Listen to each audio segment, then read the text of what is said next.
The first question is from Lisa, Nix2. I've heard people talking a lot lately about how much sunscreen to apply. I know the official answer is 1/4 of a teaspoon, but some people have large faces and some people have small faces. I would love your thoughts, please. Lisa, this is also a question of mine. For those of you who don't know, I am not a dermatologist. I'm not a medical professional at all. I actually have a degree in theology. But I am a melanoma cancer survivor. I had skin cancer back in 2021 on my arm. So I have spent the past couple of years learning from you all, from other experts in the field. I watch Lab Muffin Beauty Science. I watch Dr. Julian Sass, Dr. Dre, Glow with Ramon. I watched those specifically. There are also a couple more that I can't think of right now who are dermatologists and or cosmetic scientists who actually know what they're talking about. So here on this channel, I do the best I can. But in the United States, dosage of sunscreen is actually considered a medication, an over-the-counter medication, and therefore none of us are really supposed to be giving dosage suggestions. Because in the United States, only medical professionals can give you dosage suggestions, which I wish that the companies would actually put the dosage on the backs of the bottles so that we can figure out how much to apply, because I'm just as confused as you are, Lisa.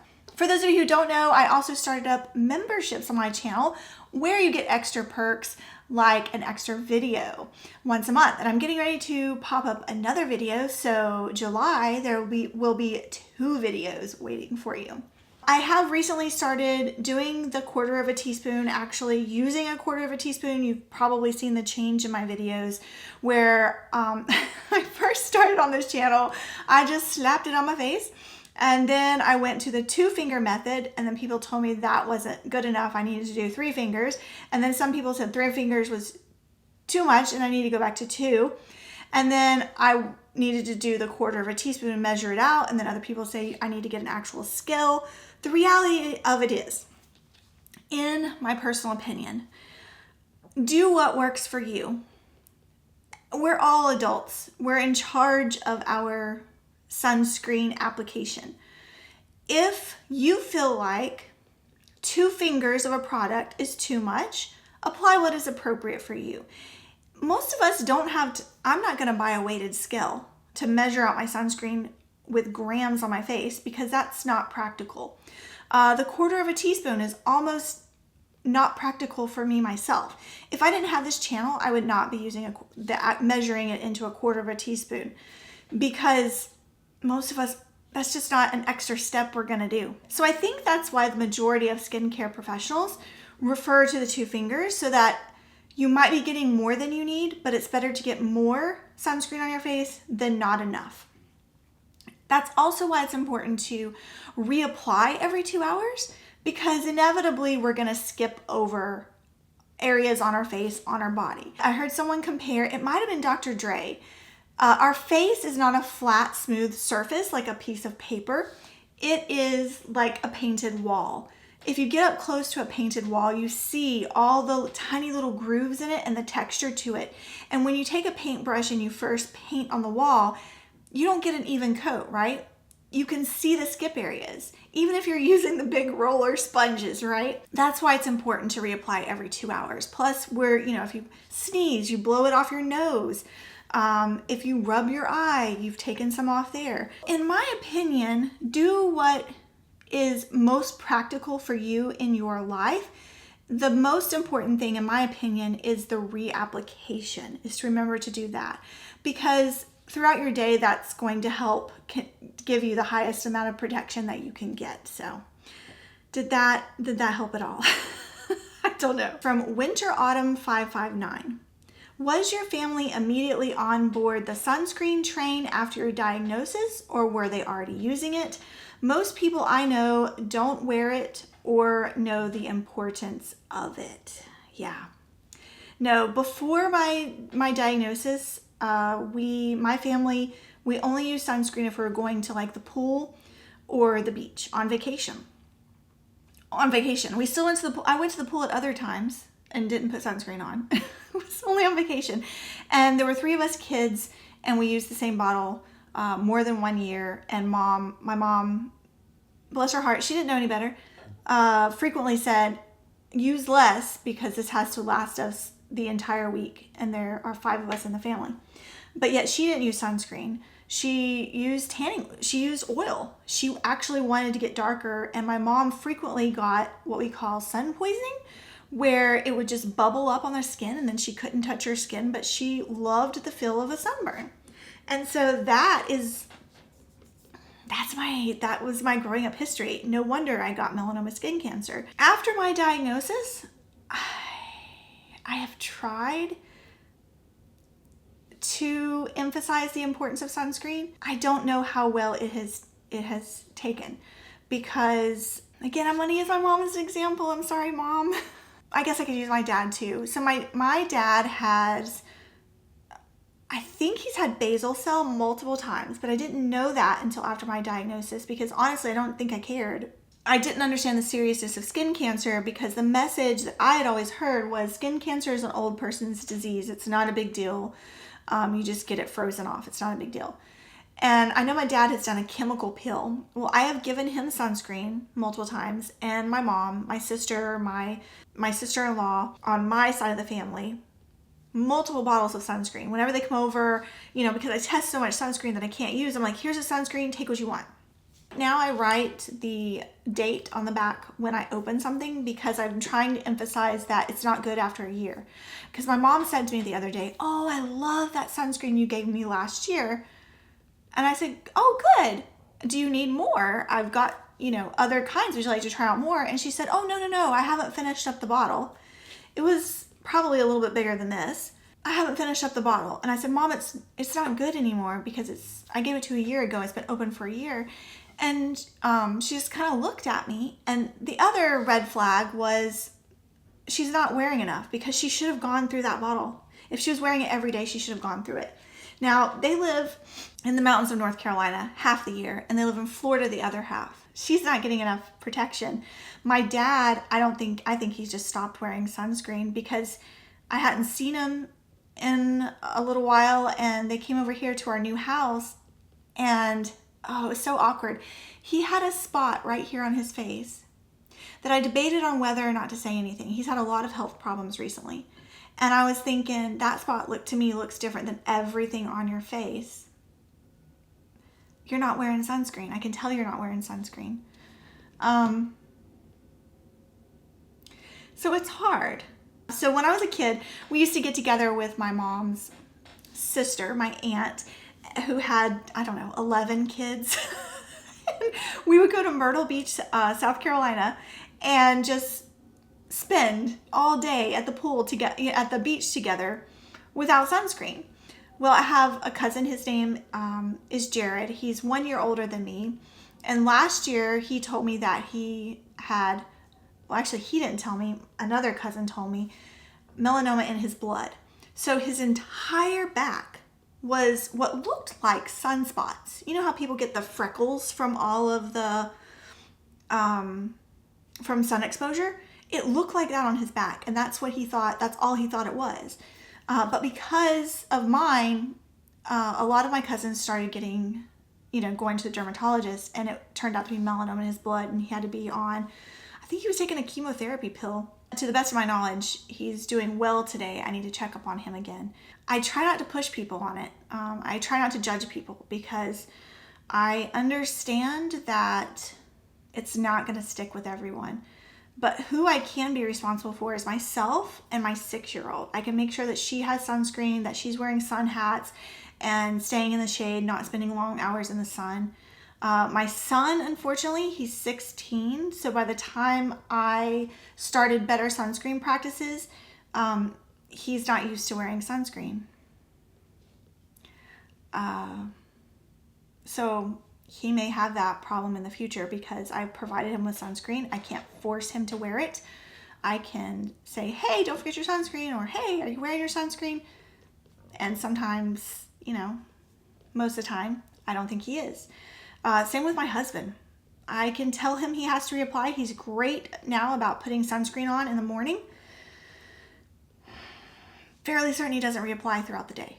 So, you know, we can only do so much. People have to be ready and willing to hear the message. And a lot of times it takes getting skin cancer for that life change to click in your brain. And because that's what happened to me. I'm sure some people told me before, hey, you need to be wearing sunscreen better because you're going to get skin cancer. And I just didn't hear it because I wasn't ready to hear that message. So, oh, and then Winter Autumn 559 asked, your friends too, did any of them start wearing sunscreen specifically because of you? And yes, so I have better success with friends, ironically, than I do with family. I have friends who say, hey, what sunscreen do you recommend? I saw your story. I have a history, like other members of my family have skin cancer. What can I do to help with that? I also have friends and acquaintances who get diagnosed with skin cancer and then immediately call me and say, what do I expect? What do I need to change about my lifestyle? I recently had a woman Facebook message me who's a friend from church, from a couple churches ago, who was diagnosed with a precancer, and she said, what do I need to know? And so I told her what to expect from a wide local excision. I told her how to advocate for pain medication if she needed it beforehand. She needs to ask those questions because a wide local excision, some people can handle it without medication and others you don't want to chance it. And she also said, what do I need to change? So I told her about UPF clothing.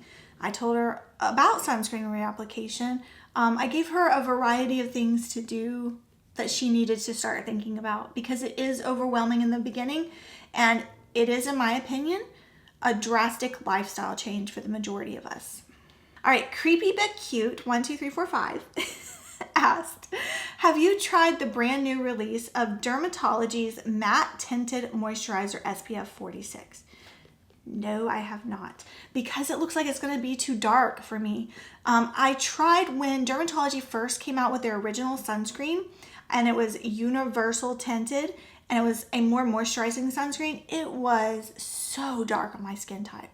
I think I passed that sunscreen on to my sister. She's really good about trying out new sunscreens and listening to advice that I've given her about wearing sunscreens and getting skin checks. She has taken my advice pretty seriously. So I have not tried it, but only because of that reason. It's not universal. It's not universal tint. Lisa Nix 2 asked again, reapplying sunscreen. How often and how much to apply? Over foundation can be a problem. Again, don't listen to me. Lisa's a longtime subscriber. I appreciate Lisa so much. We are always chatting back and forth. She frequently influences me to purchase sun hats and sunscreen and UV cameras and all the things too. It is a problem applying over foundation. Do the best you can. Use a compact. That's what I do. Do the best you can. Sun sticks, SPF powder, SPF sprays are not my preference because it tends to melt my mascara. So I tend to stay away now from SPF sprays, although I do have 2 that I need to test out and do a review on for you all. You know, the best sunscreen is the one you're going to actually use. So it's better to use sun stick and to reapply by whatever means. The most that you are comfortable with, that is better than not reapplying at all, in my opinion. So, okay, I'm going to go through my questions on other posts that I think everybody would be interested in hearing the answer about. So, Neglected Pirate asked, did you find them drying at all? Referring to the e.l.f. Sunboss Gloss Broad Spectrum SPF 25 glosses. Zinc oxide can sometimes feel drying on my face, so I'm hoping these won't dry out my lips. I've got on again today. I'm obsessed with these. No, I don't find it to be drying at all. I don't need a lip balm underneath, and they stay on for hours for me. And I always feel like I have moisture on my lips. I'm so impressed with these. These are only $7. Darlene Farnsworth 4862 asks, what am I using around my eyes? I frequently test out sunscreens that I don't even bother testing around my eyes because I have sensitive eyes to octisalate, which is a UV filter, and a lot of fragrances. However, I have found this chemical sunscreen that does not cause stinging in my sensitive eyes, doesn't bother my contacts, and is the perfect size. I'm out of it. I need to repurchase. The perfect size for on the eyelids and around the eye area. So if you see me using one, it's probably this, especially if you see me hold it up in the blue bottle. It is the Kahi Aqua Balm SPF 50. It also has other skincare benefits.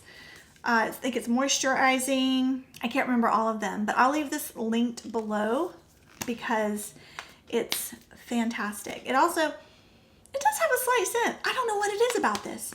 It's a Korean sunscreen, and something about it just does not irritate my eyes. It's 100% dependable for me. All right, here's a great question from Creepy But Cute 12345. When you have eye makeup, do you apply the sunscreen on top of the eye makeup? I have never been able to figure out how to put sunscreen on the eyelids without making the eye makeup smear all over. LOL. I hear you. This is a great question. No, I don't reapply on top of, like if I have eyeshadow and no. It's not practical. You're right. It's not practical. I wear polarized sunglasses for the most part, so my eyes typically don't see the outside sun at all. And also because my eyes are blue, I can't even stand just walking out briefly to the car or on the street. I'm like this. So I always have sunglasses on, polarized sunglasses. So honestly, I don't worry about it too much. A suggestion though, Supergoop makes an eyeshadow that is SPF. I can't remember what the SPF is. I have used it prior to being diagnosed with skin cancer in this channel. I got one to test, but I found that it creased in my eye, and so I stopped using it. But now I'm thinking I probably need to try it again because honestly, every time I put sunscreen on my eyes, my eyeshadow creases. So that's why I've just started using little eyeshadow sticks to go on top. But if you're concerned and you want to wear eyeshadow, that's an option. But yeah, I don't. I think as long as you're wearing polarized sunglasses that have the wide band here, I think you're good on your makeup. I don't think you need to apply. That may be a controversial opinion, I don't know. Leave a pink heart in the comment section down below if you would like for me to do a Q&A once a month, because right now I think I'm doing maybe 2 a year. I can up that if you would like. So leave a pink heart if you want me to do this more often, like once a month. Today is a fabulous day to wear sunscreen. I have the Hemp's SPF 50 body sunscreen on my arms today. I have the I'm testing out the SkinCeuticals tinted, one of their tinted sunscreens on my face. I'm wearing the Toady Illumina CC Cream SPF 50 in the shade 1C on my face as well. Around my eyes, I have an Dewy Tree Urban Shade sunscreen. It's peachy and it has like a brush on one side and a peachy SPF 50 on this. That's around my eyes. I'm wearing a lot of sunscreen and it's time for me to reapply. I'll see you in the next video. Bye.